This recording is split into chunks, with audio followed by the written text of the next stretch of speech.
Good morning. Right, let's start with the capital gains tax situation first off. Are you going to allow people to claim, let's say you make a profit on selling your house, are you going to allow people a deduction if they have improved the value of the home?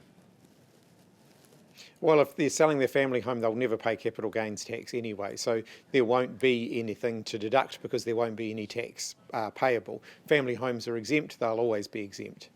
Yeah, no, but I'm talking about if you have a second home. If you have a batch, if you have a rental property that's part of your retirement portfolio and you spend money doing it up, you know, making sure that the tenants are happy and that they're well looked after, can you claim that against any on paper increase in value or realised increase in value once you sell it?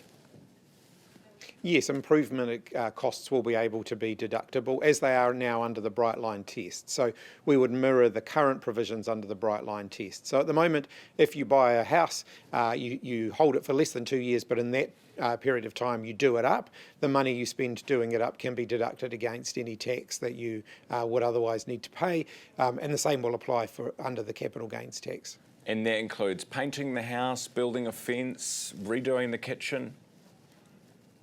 It basically includes money that you're spending on improving the value of the property. Okay. And what about inflation adjustment? A lot of people have criticised you because it hasn't. You're basically just going to tax. There's nothing to do with the fact that our values might increase because of inflation. We are going to no, we're not allowing for an adjustment for inflation. Ultimately, property prices go, well, because these are taxing sort of, if you like, unearned gains. These are property prices going up by the landlord not doing anything other than just holding on to the property, and that would somewhat defeat the purpose of the capital gains tax in the first place. Do you think you put landlords off owning properties and put the squeeze on tenants again? Ultimately, if investors end up spending their money in other areas and productive businesses and more first home buyers get an opportunity to buy their first home as a result, that'll be a good outcome. Do Kiwi investors switch their investments from property to productive Kiwi businesses, or do they invest in American shares?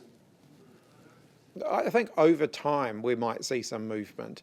International evidence suggests that the introduction of a capital gains tax doesn't result in any major shifts overnight, but the signal that we're sending is over time we want to see more investment in productive enterprise rather than in inflating New Zealand house prices, which has the effect of potentially forcing a whole generation of New Zealanders out of home ownership.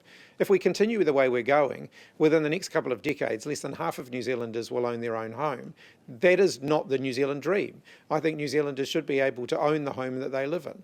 Did you see this story from Kate McNamara in the Herald about gold royalties?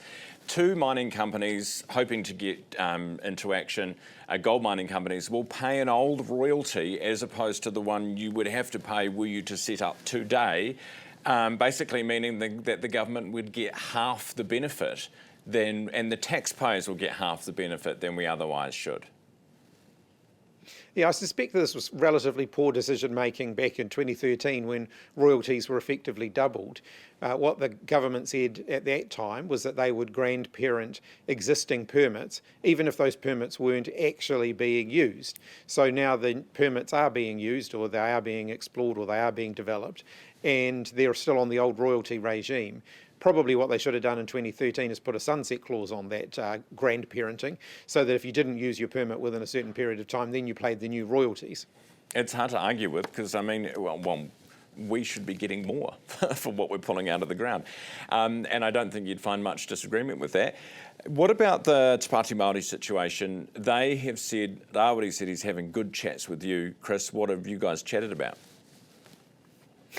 But largely, I mean, he rang me yesterday to tell me what they'd decided around expelling their two MPs. I'm not sure you can say those are good constructive chats. It was largely him telling me what they were doing. I think, they're a long way away from having those kind of conversations, and we're still a year away from the election.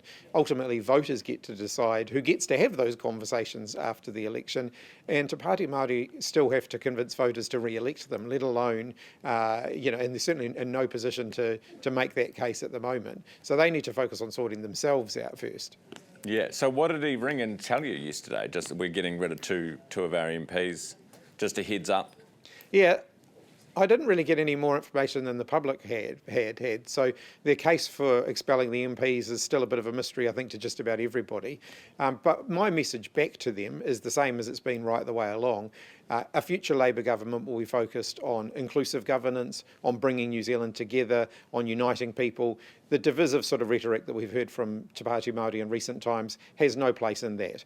So if they want to play any kind of role in the future, they need to be focused on bringing people together and offering constructive and positive solutions to the challenges facing the country. And leave your wealth tax at the door.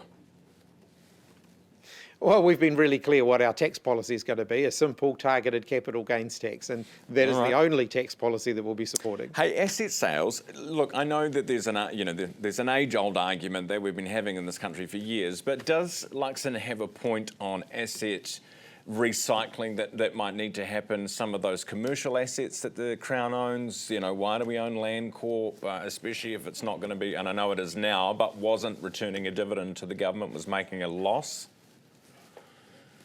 What the Labour Party said is we want to move some of those commercial trading assets into a New Zealand Future Fund so that we can focus on managing them effectively through better discipline, better commercial focus, and we can reinvest any dividends that come from that in growing the country's overall wealth.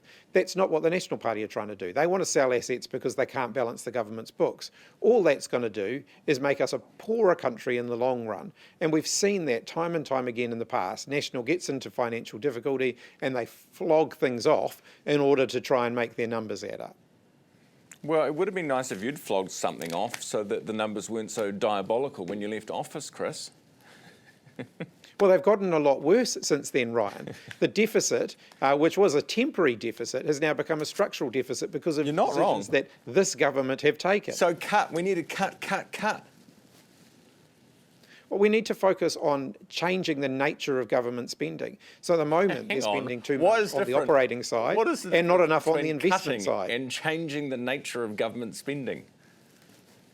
Well, because if you give someone a job, you don't have to pay for a job seeker benefit. That's a good example of where government spending can be smarter. If we were building more things, rather than cutting back on building more things, then the government wouldn't have so many people on a job seeker benefit.